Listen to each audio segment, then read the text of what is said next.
So this is a video idea that I came up with a little while ago, and this is something I really was looking forward to talking about. And this is every NBA team's current roster. And we're just gonna go through each team just because I feel like, the popular teams that get covered are like Celtics, Mavericks, Lakers, Warriors.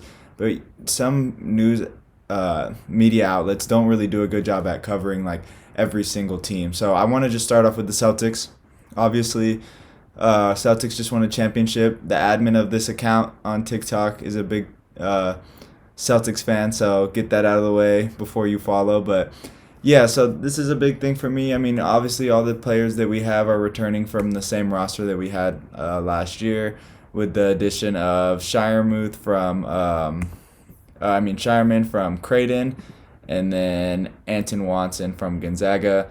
I would like to see a little more bench depth add to the Celtics team. I thought it would have been cool if we could have went and got like a Valanciunas as a backup center, or even somebody on the market that didn't really need to play a lot of minutes but could have came in and been like a 3 and D guy. If we could have got like a, obviously we couldn't afford a KCP, but if we could even have got a shooter off the bench, it would have been big for us because I mean, not even a shooter, even a defensive player. We got Hauser, Pritchard, and Tillman, and then our bench kind of falls out of that. And I think that because we had an easy route to the final, with the Sixers making big roster change, with the West teams making big roster change, I think having small bench depth in the future going forward is going to hurt us.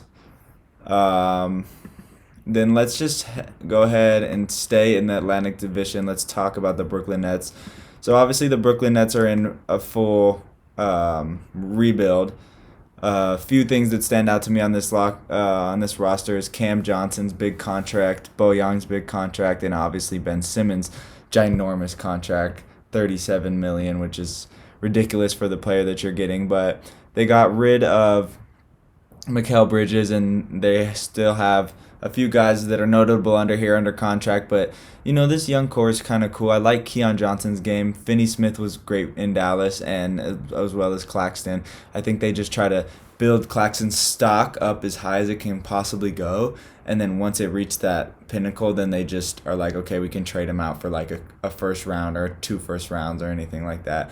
But overall, this Nets team is pretty underwhelming. I say they finish like 12th or 13th in the East, and they have another beyond average year. I see Bojan and Dennis Schroeder both averaging close to 20 points a game for them.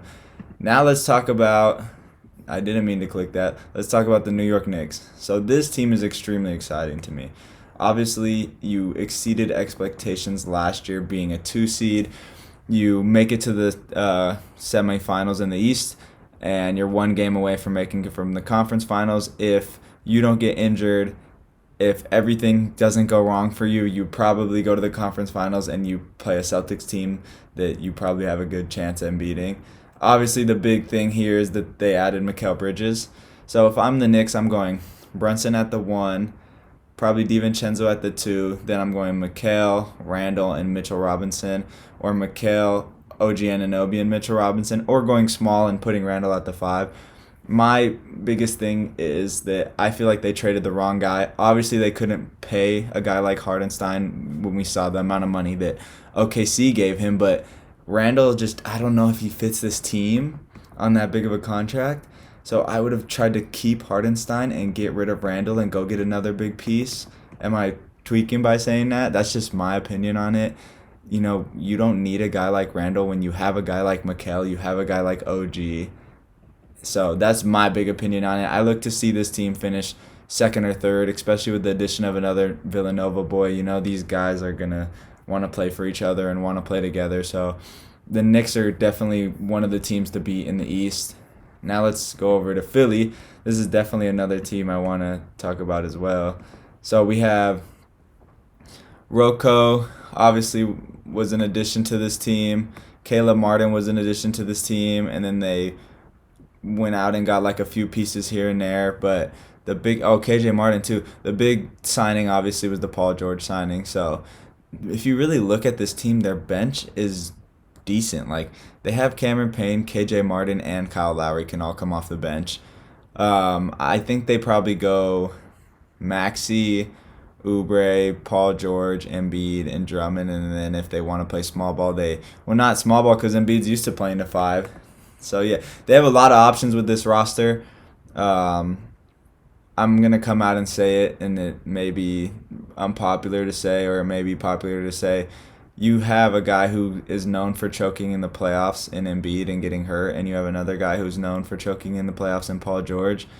So only guy I can really trust in the playoffs on this team is Tyrese Maxey, and I just don't know if he has enough playoff experience. So it can either go two ways. It's either gonna go both of them play great together and they exceed expectation and they make it to the finals and that's a win, or both of them play horrible and they play 2 years together and it's just another example of like how the Clippers was with Kawhi and they blow it up. So though I could see both of those two things happening. Let's head over to Toronto. We're starting with all the Atlantic teams. This one will be decently quick. I do have a few things I'd like to say about this though.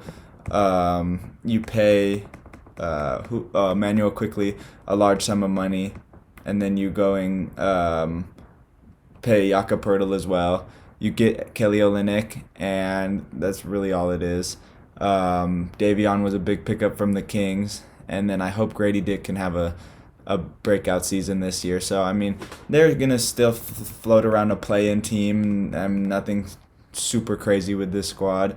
I think they're trying to get rid of Gary Trent Jr., which would probably be good for both parties just because he's on a big contract and he's not like a championship. They're not competing for a championship, but I would love for the Lakers to try to go get Gary Trent, or the Warriors. Like, he's a solid 3-and-D type player, and I think he could compete on a championship team, but they're not fighting for a championship, so it doesn't really make sense. But yeah, I see this team finishing around like right in that play-in or a little below that play-in spot. It's like similar record to the Brooklyn Nets. So yeah, that's it for the Atlantic Division. You guys let me know what you think about what I had to say about each team. We're going to individually go in and do every single team that's here. If I were to say this is probably the strongest conference right here in the East, I'd say Boston could probably finish 1, and then these two could finish 2 or 3. The only other team I really see in the East being a threat is Orlando, and I mean Milwaukee, Indiana, and Cleveland. That's the 8 right there that are going to make the playoffs, and then Miami, Atlanta, and maybe Chicago will be fighting for that play-in spot. But yeah, you guys let me know down in the comments what you think about what I had to say about ranking the Atlantic East.